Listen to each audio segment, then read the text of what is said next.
Hello friends, welcome to my YouTube channel Charu and Tanu. വളരെ traditional ആയിട്ടുള്ള ഒരു റെസിപ്പിയാണ് നമ്മൾ ഇന്ന് ഷെയർ ചെയ്യുന്നത്. വാഴപ്പിണ്ടി കൊണ്ടുള്ള ഒരു ചാറ് കറിയാണ് നമ്മൾ ഇന്ന് തയ്യാറാക്കുന്നത്. വാഴപ്പിണ്ടി നമുക്ക് ഇതുപോലെ നാലൊക്കെ കളഞ്ഞ് ചെറിയ ചെറിയ പീസസ് ആയിട്ട് ഒന്ന് മുറിച്ചെടുക്കണം. വാഴപ്പിണ്ടിയിൽ ധാരാളമായിട്ട് ഫൈബർ ഉണ്ട്. അതുകൊണ്ട് തന്നെ ഡൈജഷന് വളരെ നല്ലതാണ് വാഴപ്പിണ്ടി കൊണ്ടുള്ള കറികൾ കഴിക്കുന്നത്. 1/2 കപ്പ് തുവരപ്പരിപ്പ് നന്നായിട്ട് കഴുകി വൃത്തിയാക്കി ഒരു കുക്കറിൽ 1.5 കപ്പ് വെള്ളം ഒഴിച്ച് വേവിക്കാനായിട്ട് വയ്ക്കാം. പരിപ്പ് അധികം വെന്ത് കുഴയാൻ പാടില്ല, എന്നാൽ നന്നായിട്ട് വെന്ത് കിട്ടുകയും വേണം. ആ ഒരു പരുവത്തിൽ വേണം പരിപ്പ് വേവിച്ചെടുക്കാനായിട്ട്. ഞാനിവിടെ ഒരു വിസിലാണ് പരിപ്പ് വേകാനായിട്ട് വെച്ചു കൊടുക്കുന്നത്. ഒരു വിസിലിന് ശേഷം നമുക്ക് ഫ്ലെയിം ഓഫ് ചെയ്ത് കൊടുക്കാം. പ്രഷർ പോയതിന് ശേഷം നമുക്ക് കുക്കർ തുറക്കാം. പരിപ്പ് നല്ല കറക്റ്റായിട്ട് വെന്ത് വന്നിട്ടുണ്ട്. നമുക്ക് ആവശ്യത്തിന് ഉപ്പ് ചേർത്ത് കൊടുക്കാം. 1/2 ടീസ്പൂൺ മഞ്ഞൾപ്പൊടി, 1/2 ടീസ്പൂൺ മുളക് പൊടി. എരിവിന് ആവശ്യത്തിന് മുളക് പൊടി ചേർത്ത് കൊടുക്കാവുന്നതാണ്. ഇവിടെ കുട്ടികൾക്ക് അധികം എരിവ് ഇഷ്ടമില്ലാത്തത് കൊണ്ട് ഞാനിവിടെ 1/2 ടീസ്പൂൺ മുളക് പൊടി മാത്രമാണ് ചേർത്ത് കൊടുക്കുന്നത്. നമ്മൾ നേരത്തെ മുറിച്ച് വച്ചിരിക്കുന്ന വാഴപ്പിണ്ടി ചേർത്ത് കൊടുക്കാം. കണ്ടോ, ഇതുപോലെ ചെറിയ ചെറിയ പീസസ് ആയിട്ടാണ് ഞാനിവിടെ മുറിച്ചെടുത്തേക്കുന്നത്. വാഴപ്പിണ്ടിയുടെ നാരൊക്കെ കളയാനായിട്ട് പ്രത്യേകം ശ്രദ്ധിക്കണം. ഇതിനു മുൻപ് വാഴപ്പിണ്ടി കൊണ്ടുള്ള തോരൻ തയ്യാറാക്കി നമ്മൾ കാണിച്ചിട്ടുണ്ടായിരുന്നു. അതിൽ നമ്മൾ വിശദമായിട്ട് പറഞ്ഞിട്ടുണ്ട് എങ്ങനെയാണ് വാഴപ്പിണ്ടി ക്ലീനാക്കി എടുക്കേണ്ടതെന്നുള്ളത്. നാര് കളയുന്നതൊക്കെ നമ്മൾ കാണിച്ചു തന്നിട്ടുണ്ട്. അതിൻ്റെ ലിങ്ക് ഞാൻ താഴെ ഡിസ്ക്രിപ്ഷൻ ബോക്സിൽ കൊടുത്തേക്കാം. കാണാത്തവർ ഒന്ന് കണ്ടു നോക്കൂ. ഇതിൻ്റെ ഒപ്പം തന്നെ നമുക്ക് 1/4 കപ്പ് വെള്ളം കൂടി ചേർത്തിട്ട് വാഴപ്പിണ്ടി വേവിക്കാനായിട്ട് വച്ചു കൊടുക്കാം. ഒരു വിസിൽ മതിയാകും, നമുക്ക് വാഴപ്പിണ്ടി വെന്ത് കിട്ടും.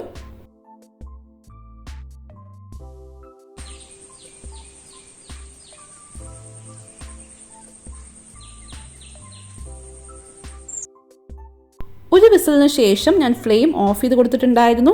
പ്രഷറൊക്കെ പോയതിന് ശേഷം ഞാൻ കുക്കർ തുറന്ന് നോക്കിയിട്ടുണ്ട്. കണ്ടോ, വാഴപ്പിണ്ടി നല്ല കറക്റ്റായിട്ട് വെന്ത് വന്നിട്ടുണ്ട്.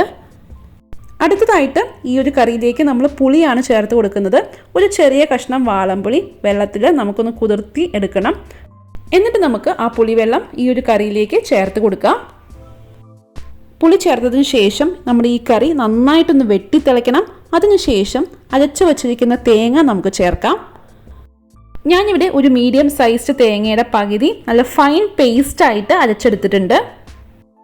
തേങ്ങ കൂടി ചേർത്തതിന് ശേഷം നമ്മുടെ കറി ഒന്ന് ചൂടായാൽ മാത്രം മതി. നമുക്ക് ഫ്ലെയിം ഓഫ് ചെയ്ത് കൊടുക്കാം. ഫ്ലെയിം ഓഫ് ചെയ്തതിന് ശേഷം ഉലുവ വറുത്ത് പൊടിച്ചത് 1/2 ടീസ്പൂൺ ചേർത്ത് കൊടുക്കാം.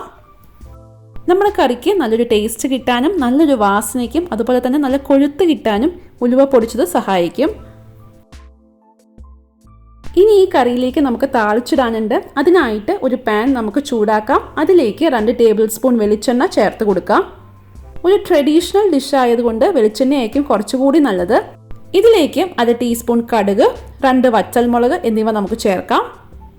10 ചെറിയുള്ളി ചെറുതായിട്ട് മുറിച്ചത് കൂടി ചേർത്തിട്ട് ഒരു ബ്രൗൺ കളർ ആകുന്നത് വരെ നമുക്ക് ഇതൊന്ന് മൂപ്പിച്ചെടുക്കണം. ചെറിയുള്ളി നന്നായിട്ട് മൂത്ത് വന്നിട്ടുണ്ട്. 2 തണ്ട് കറിവേപ്പില കൂടി നമുക്ക് ചേർത്ത് കൊടുക്കാം. എന്നിട്ട് നമുക്ക് ഫ്ലെയിം ഓഫ് ചെയ്യാവുന്നതാണ്. ഉള്ളി നല്ല ബ്രൗൺ കളറായിട്ട് വരാനായിട്ട് പ്രത്യേകം ശ്രദ്ധിക്കണം. എങ്കിൽ മാത്രമേ നമ്മുടെ കറിക്ക് നല്ലൊരു ടേസ്റ്റ് വരികയുള്ളൂ. ഈ താളിച്ചത് നമുക്ക് കറിയുടെ മുകളിലേക്ക് ചേർത്ത് കൊടുക്കാം. എന്നിട്ട് നമുക്ക് നന്നായിട്ട് ഇളക്കി ചേർക്കാവുന്നതാണ്. അങ്ങനെ വളരെ സ്വാദിഷ്ടമായിട്ടുള്ള വാഴപ്പിണ്ടി ചാറ് കറി ഇവിടെ റെഡിയാണ്.